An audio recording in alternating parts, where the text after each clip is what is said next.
બિલકુલ હાલ તો મોટા સમાચાર સામે આવી રહ્યા છે. આના પર નજર કરીએ. થોડી જ વારમાં જગદીશ વિશ્વકર્મા ચૂંટણી ફોર્મ ભરી શકે છે. પ્રદેશ પ્રમુખ પદ માટે ફોર્મ ભરશે જગદીશ વિશ્વકર્મા. 12:30 વાગે વિજય મુહૂર્તમાં તેઓ ફોર્મ ભરશે.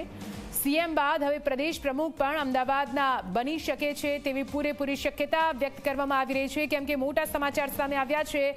પ્રદેશ પ્રમુખ પદ માટેનું ફોર્મ જગદીશ વિશ્વકર્મા વિજય મુહૂર્તમાં એટલે કે 12:30 કલાકે ભરશે.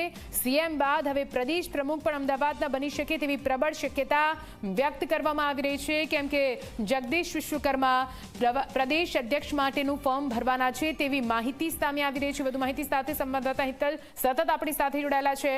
હેતલા, મોટા સમાચાર સામે આવી રહ્યા છે. જગદીશ વિશ્વકર્મા ફોર્મ ભરવાના છે, લગભગ નામ નક્કી?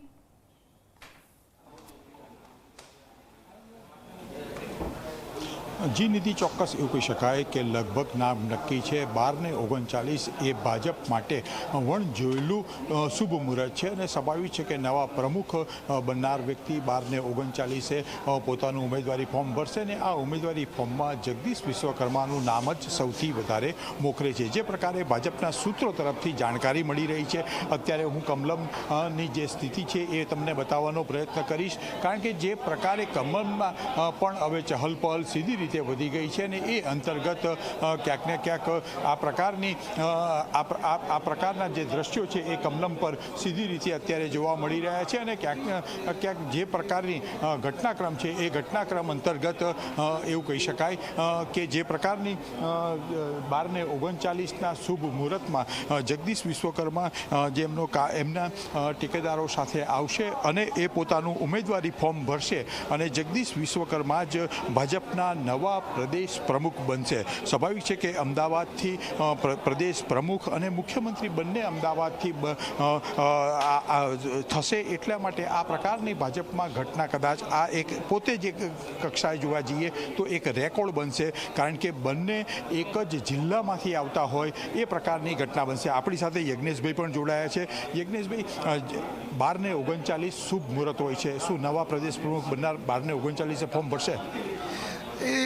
જે જેની માન્યતા, પરંતુ ભારતીય જનતા પાર્ટી પૂરી લોકતાંત્રિક પદ્ધતિથી અને એના બંધારણ અનુસાર આજે ચૂંટણી કરવા જઈ રહી છે. ગઈકાલે નોટિફિકેશન અને મતદાર યાદી બહાર પાડવામાં આવી અને એ મુજબ આજે એની ફોર્મ ભરવાની તારીખ પણ આપેલી છે અને તારીખનો જે સમય છે એ સમય મર્યાદાની અંદર જેને જે સમયમાં ભરવું હોય એ સમયે ફોર્મ ભરી શકશે. અને રાષ્ટ્રીય પરિષદના સભ્યોની પણ આજે જે ખાલી પડેલી જગ્યાઓ છે એની પણ આજે ચૂંટણી છે, એટલે એના ફોર્મ પર આજે ભરવાના છે. એટલે બંને પ્રક્રિયા એક સાથે થશે અને સાંજ સુધીની અંદર ફોર્મ પરત ખેંચી અને ગણતરી કરીને આવતીકાલ સવાર સુધીમાં પ્રદેશ અધ્યક્ષ અને રાષ્ટ્રીય પરિષદના જે સભ્યો ચૂંટાયા છે એની જાહેરાત કરવામાં આવશે. એક કરતાં વધુ જો ફોર્મ આવશે તો એની ચૂંટણી પણ કરવામાં આવશે અને મતદાન પણ થશે. જી ચોક્કસ, થેન્ક યુ. જે પ્રકારે યજ્ઞેશભાઈએ કીધું છે, જો એક કરતાં વધુ ફોર્મ ભરાશે તો સ્વાભાવિક છે કે એક કરતાં વધુ ફોર્મ નહીં ભરાય એ પ્રકારે અત્યારે સૂત્રો તરફથી માહિતી મળી રહી છે અને જગદીશ વિશ્વકર્મા એકમાત્ર એવા નેતા હશે કે જેઓ તેઓ આવીને પોતાની ઉમેદવારી નોંધાવશે. જી નિધિ. બિલકુલથી જોડાયેલા રહેજો. આપની પાસે ફરીથી આવીશું અને ત્યાંની ચહલ પહલ વિશે માહિતી મેળવતા રહીશું. તો